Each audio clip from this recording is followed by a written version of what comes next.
Living with a mental illness and being a fully productive member of society is absolutely achievable given the proper care and treatment plan in place.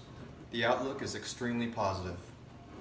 Now I ask you to take a moment to visualize a mentally ill individual seeking for a better life, yet has no means to health insurance or money to pay for treatment.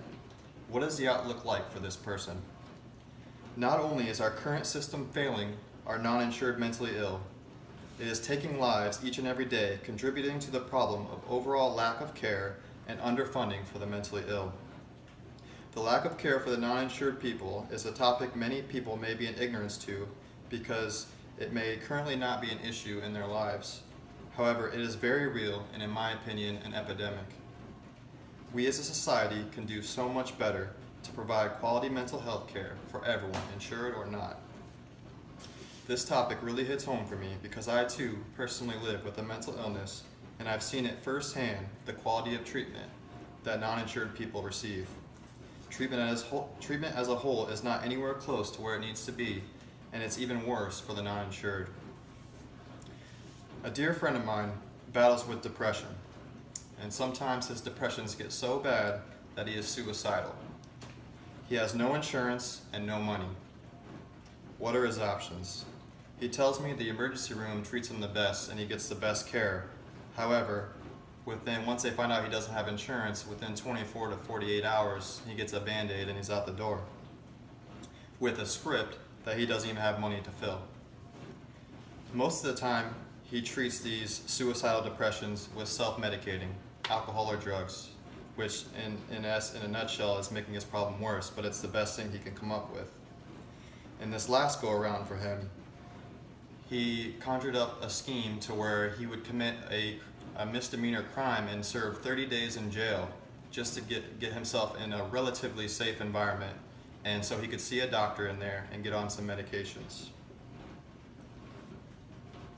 So this has been an ongoing cycle for the friend of mine, just impending doom with little to no hope. Now I want to tell you about myself. I've had quality insurance my whole life, and diagnosed with depression at 15, I've sought out the best doctors, world-renowned, that see me on a case-to-case basis. When I check into the emergency room with a suicidal depression, I've stayed for up to weeks, even up to 5 months in the psychiatric facility, receiving therapy every day, recreational, music therapy, occupational therapy, any kind of therapy you can think of, art therapy, CBT. I see a psychiatrist every day. They micromanage my doses until I'm out of my depression and good. Treating mental illness is not an overnight ordeal. Oftentimes it takes many days, weeks, to even months. And compared to my friend, I am blessed to have the resources that I have to recover from the seemingly hopeless state of mind and body that I too share with my friend. How is this fair?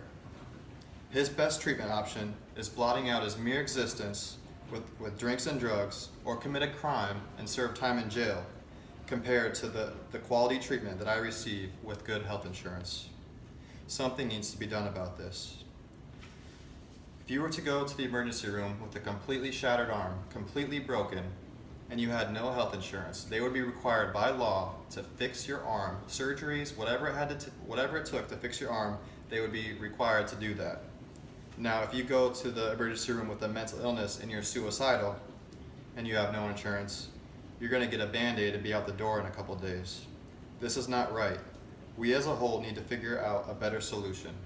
We need to get rid of all the gray area and treat mental illness just like any other disease, cancer, injuries, anything, etc. The world would be a better place if mentally ill people could all receive the highest quality of care, quality of treatment and care, insurance or not.